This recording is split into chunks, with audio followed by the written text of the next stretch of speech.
تحریک آزادی کشمیر کو دبانے کے لیے بھارت نے ظلم و بربریت کا ہر حربہ استعمال کیا، مگر تمام تر مظالم کے باوجود وہ کشمیریوں کی اس عظیم تحریک کو دبانے میں ناکام رہا۔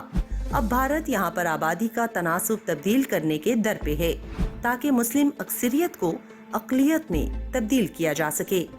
بھارتی مظالم سے لاکھوں کشمیری شہید ہو چکے ہیں، لیکن کشمیر کے یہ پرامن لوگ بدستور اپنی جدوجہد جاری رکھے ہوئے ہیں۔ ہم پچھلے 40 سال سے 30 سال سے لڑ رہے ہیں، ہمارے بھائی شہید ہو رہے ہیں، ہماری بہنیں شہید ہو رہی ہیں، ہمارے ماں باپ پریشان، ہر ایک بندہ پریشان ہے کہ یہ چیز کیا ہو رہی ہے۔ پچھلے 40 سال سے آج سے نہیں چل رہا ہے کہ ہم بھی چاہتے ہیں کہ یہ بند ہونا چاہیے۔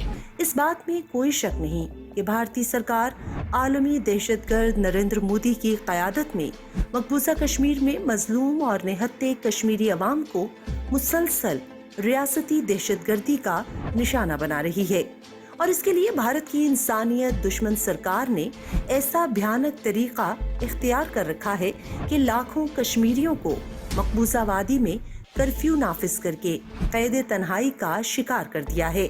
نہ ہی یہاں کسی کی زندگی محفوظ ہے اور نہ مال۔ اگلے لمحے کا کسی کو پتہ ہی نہیں کہ کیا ہوگا۔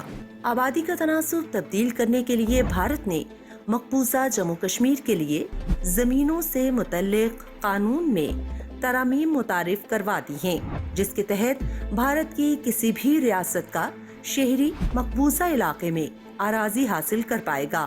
اس سے قبل مقبوضہ جموں کشمیر کے مستقل رہائشی ہی خطے میں اراضی خرید سکتے تھے، لیکن اب اس قانون کو بھی ختم کر کے یہاں کی زمین کی خرید و فروخت ہر ایک کے لیے کھول دی گئی ہے، مگر کشمیری اپنی زمین بیچنا نہیں چاہتے۔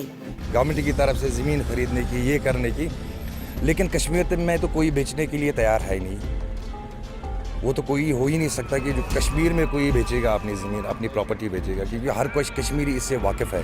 کشمیر میں ہندوؤں کی اکثریت بڑھانے کے لیے بھارت یہاں پر زبردستی کشمیریوں سے ان کی آبائی زمینیں چھین رہا ہے، اور اس حوالے سے آج کل کشمیر میں انسداد تجاوزات آپریشن شروع کر رکھا ہے تاکہ مظلوم کشمیریوں سے زمین ہتھیا کر یہاں ہندوؤں کو بسایا جائے۔ جموں کشمیر کی زمین جموں کشمیر کے لوگوں کی ہے۔ میں جموں کشمیر کے لوگوں کو یہ بتانا چاہتی ہوں، اپنی زمین کا کنٹرول لے لو اپنے ہاتھوں میں، چاہے وہ ہماری محلہ کمیٹیز ہیں، چاہے ہماری پنچایتیں ہیں، چاہے دوسرے ہیں۔ اپنی زمین کے یہاں کی زمین کے مالک یہاں کے لوگ ہیں۔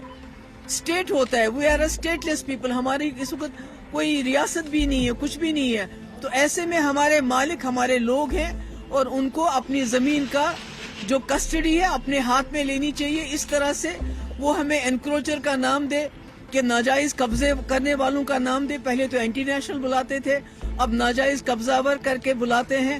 ہم ناجائز قبضہ ور نہیں ہے، یہ ہماری زمین ہے، اس پہ ہمارا کنٹرول ہے، اور لوگوں کو اس کا کنٹرول لینا چاہیے، چاہے وہ گھاس چرائے ہو، چاہے وہ شاملیات ہو، چاہے وہ کسٹوڈین لینڈ ہو، چاہے وہ اسٹیٹ لینڈ ہو، یہ یہاں کے لوگوں کی زمین ہے۔ بھارت کشمیریوں کو شدید تشدد کا نشانہ بنانے کے باوجود جدوجہد آزادی کو دبانے میں ناکام ہو گیا ہے۔ اب ان مظلوموں سے ان کی آبائی جائیدادیں چھینی جا رہی ہیں۔ بھارت کے یہ اقدامات کشمیر کے حوالے سے اقوام متحدہ کی قراردادوں کی کھلم کھلا خلاف ورزی ہے۔ اقوام عالم کو نوٹس لینا چاہیے اور کشمیر میں سسکتی انسانیت اور انسانوں کو بچانے کے لیے اقدامات کرنے چاہیے۔ درست، ہر وقت، بر وقت۔